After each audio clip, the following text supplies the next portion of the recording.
पाकिस्तानी होनहार तलबा आलमी सतह पर न सिर्फ अपने टैलेंट से मुल्क का नाम रोशन कर रहे हैं मगर वो आलमी सतह पर पाकिस्तान को दरपेश मसाइल के लिए भी अपनी आवाज़ बुलंद कर रहे हैं, अपनी जिम्मेदारी निभा रहे हैं।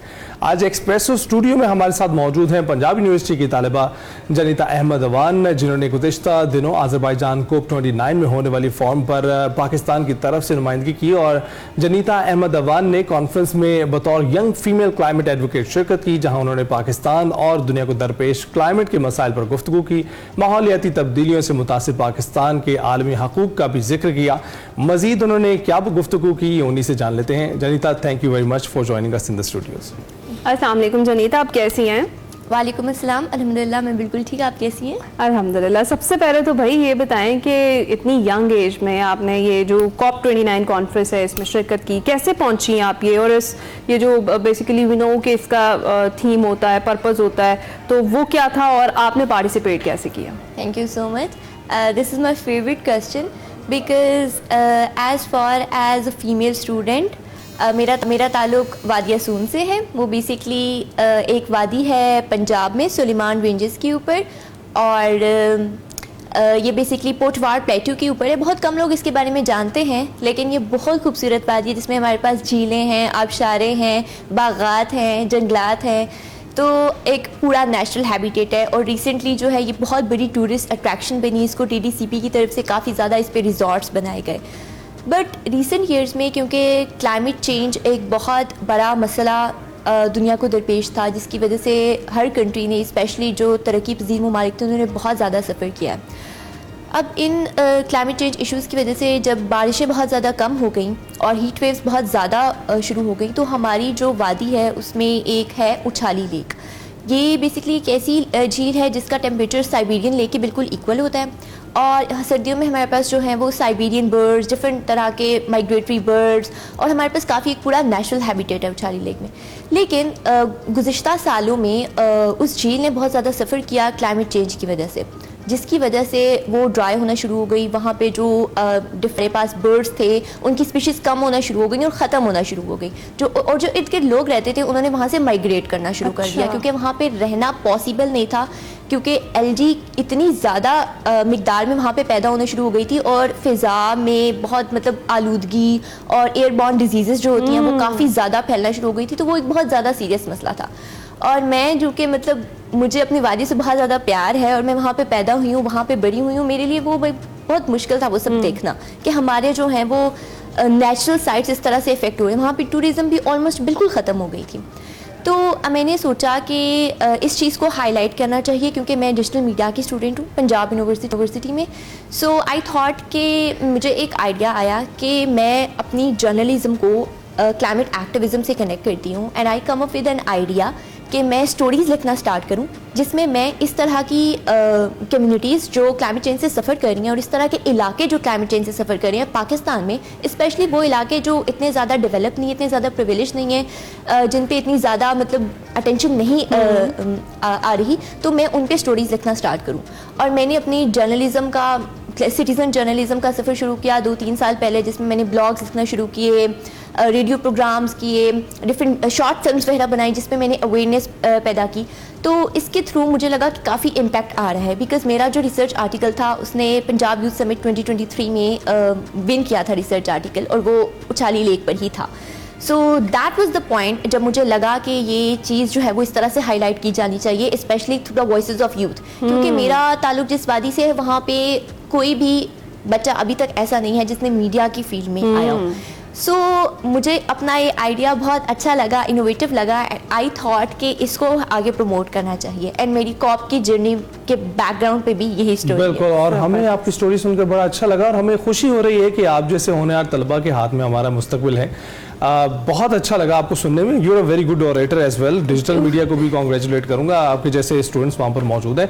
तो क्या आपको लगता है बाकी स्टूडेंट्स भी ऐसे ही हैं जैसे आप हैं, या आप you are one of the finest? Okay, that's also very interesting question. Because as for as जो मेरा एक्सपीरियंस है right now I mean my 6th semester और मेरा अभी तक 3 साल का यूनिवर्सिटी का एक्सपीरियंस है. सो मैंने खुद ये देखा है कि हमारी यूथ में कितना ज़्यादा पोटेंशियल है and how much talented we are.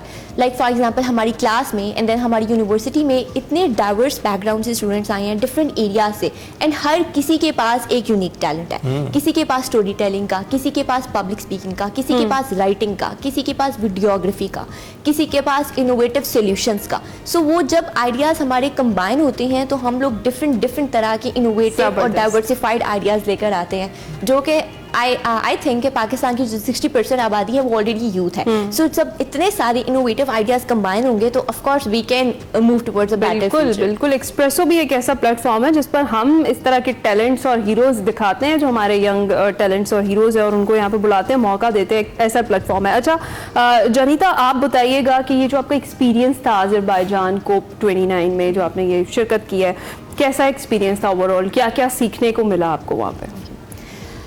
मेरा ये बिल्कुल पहला इंटरनेशनल ट्रैवल था और जिस दिन मैं इस्लामाबाद से शारजा की तरफ फ़्लाइट ली तो वो मेरी ज़िंदगी की पहली फ़्लाइट थी.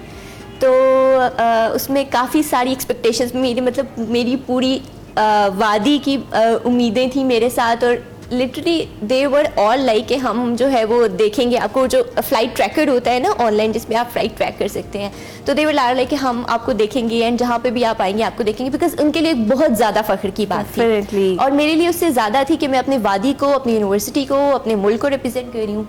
सो कॉप का एक्सपीरियंस बहुत अच्छा था मेरे लिए. हम लोगों ने पाकिस्तान पेविलियन से स्टार्ट किया. वहाँ पे हम लोगों ने अपनी प्रेजेंस वगैरह, उसके बाद हम लोग डिफरेंट पवेलियंस पे जब गए तो हमने डिफरेंट ममालिक के स्पेशली यूथ डेलीगेट्स के साथ जब बात की तो हमें जो एक इंटरेस्टिंग चीज़ सामने आई वो ये थी कि हम लोग सारे हैं तो डिफरेंट बैकग्राउंड से बट हम प्रॉब्लम्स कॉमन शेयर करते हैं. स्पेशली यूथ की प्रॉब्लम्स के they are the first hand sufferers of the climate change. हर कंट्री के जो लोग हैं इलाकाई सतह पर, मुल्की सतह पर वो डिफरेंट तरह के चैलेंजेस का सामना कर रहे हैं और वो सब ये चाहते हैं कि हम लोग मिलकर ऐसे इनोवेटिव सॉल्यूशंस लेकर आएँ कि आगे जाके जो हमारी नस्लें हैं वो इस तरह के प्रॉब्लम्स उनको ना फेस करने पड़े जो हमें फेस करने पड़े हैं. सो जब हमने specially south Asian countries Pakistan, India, Nepal, Maldives वगैरह के यूथ डेलीगेट से बात की तो उनके साथ तो हमारे आइडियाज़ बहुत ज़्यादा मैच कर रहे थे.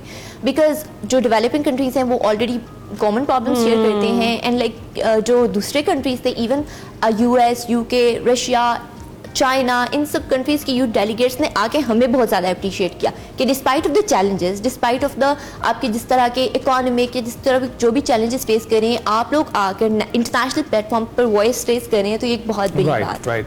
अच्छा, इसके साथ ज़बरदस्त है आपका जो बैकग्राउंड हम सुन रहे हैं, जिस कन्विक्शन से आप बता रहे हैं इसी कन्विक्शन से बताना चाहिए क्योंकि ना सिर्फ इससे नुमाइंदगी होती है उस एरिया की बल्कि उसके साथ साथ आपकी शनाख्त भी पैदा होती है. तो इट्स अ गुड स्टोरी जो हमें सुनने को भी मिल रही है. लेकिन इसके साथ साथ जो आपने जिक्र किया पानी खुश्क हो गया और उसके बाद आबादी भी वहाँ से मुंतकिल हो गई. ये तो एक जनरल फिनोमेना है. जहाँ जहाँ पानी होता है वहाँ ही आबादियाँ पैदा होती हैं. दरिया नील के इर्द गिर्द भी ऐसा ही था और आज भी ऐसा ही है. जहाँ पर पानी पाया जाता है वहाँ पर आबादी होती है. तो इस चीज़ को आप कैसे जोड़ती हैं? जो अभी एल नीनो और ला नीना के जो दो कॉन्सेप्ट चल रहे हैं उसमें तो ये शिद्दत अभी बरकरार रहने वाली है कुछ आने वाले 2 सालों तक. तो ये आप कैसे सोचती हैं, इसे कैसे डील किया जा सकता है? गर्मी तो बढ़ती रहेगी अभी कुछ अरसे तक और क्लाइमेट चेंज भी एक उसमें कंट्रीब्यूटिंग फैक्टर है. तो आप कैसे सोचती हैं कि पाकिस्तान को क्या इक़दाम लेने चाहिए? इसमें जो हम लोगों ने जब रिसर्च वगैरह की और जब हम लोगों ने प्रॉब्लम्स वगैरह आइडेंटिफाई किए और उसके बाद जो हमने पॉलिसीज़ वगैरह प्रपोजल्स वगैरह बनाए सो उसमें एक जो बेसिक और हमें बहुत इनोवेटिव लगा वो ये था कि फॉसिल फ्यूल से रिन्यूएबल्स की तरफ शिफ्ट होने वाला. बिकॉज बट ये डायरेक्टली हो भी नहीं सकता. ये बहुत ग्रेजुअल फिनोमेना है जो आहिस्ता आहिस्ता होगा बिकॉज हमारी पूरी इकॉनमी रिलाई करती है फॉसिल फ्यूल्स के ऊपर. हम लोग एक पूरा इमीडिएट ट्रांजिशन नहीं ले सकते फ्रॉम फॉसिल्स टू रिन्यूएबल्स. सो ये एक ग्रेजुअल प्रोसेस है जिसमें हमें काफ़ी ज़्यादा रिसर्च और इनोवेटिव पॉलिसीज़ वगैरह को अडेप्ट करना होगा. ठीक है. और रादर देन मिटिगेशन हमें पहले अडेप्टेशन की तरफ जाना होगा ताकि हम अपनी कम्युनिटीज़ को, अपने लोगों को, अपने एरियाज़ को अडेप्ट करवा सकें, और उसके बाद हमें मिटिगेशन की तरफ जाना पड़ेगा। सो इसके जो दो मेजर और अच्छे सोल्यूशंस हैं वो अडेप्टेशन फॉलोड बाय मिटिगेशन। ठीक है, अच्छा, इन दी एंड चाहूँगी जनीता कि बहुत सारे लोग आपको देख रहे हैं, बहुत सारे ऐसे स्टूडेंट्स हैं जो कुछ करना चाहते हैं, जैसे आपने बताया कि हमारे यूथ में पोटेंशियल बहुत है लेकिन कहीं ना कहीं घबरा जाते हैं, तो उनके लिए कोई पैगाम देना चाहेंगी, कुछ कहना चाहेंगी?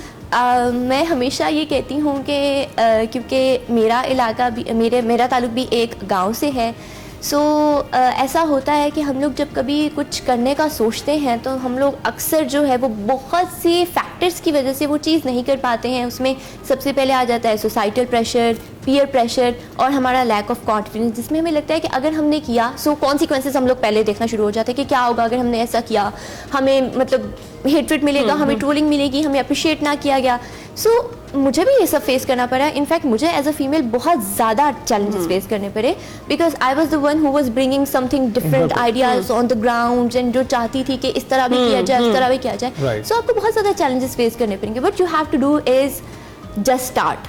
आई ऑलवेज से दैट आप अमल से स्टार्ट करें। आपका भी जस्ट स्टार्ट ही है। जी, just और आपने जो पहली फ्लाइट भरी है इंटरनेशनल, आप यकीन माने ये आपकी पहली फ्लाइट है और इसके बाद बहुत सारी फ्लाइट्स ऐसे आने वाली है। अब अपनी आवाम को भी कहेंगे, अपने देखने वाले नाजरीन को भी कहेंगे कि भाई ये हमारा मुस्तकबिल है, इनके लिए रास्ता साफ कर दें। बहुत शुक्रिया जनीता, इन जैसे लोगों के रास्ता साफ करेंगे तो कौम का मुस्तकबिल जो है कोई बेहतर जानिब गामजन होगा, क्योंकि बहुत सारे लोग रोड़े अटकाते हैं आपके कामों के इर्द गिर्द। तो आपको चाहिए कि जो काबिल शख्स हो उसके लिए जगह जरूर बनाएं ताकि इस कौम का, इस अवाम का भी कुछ बन सके।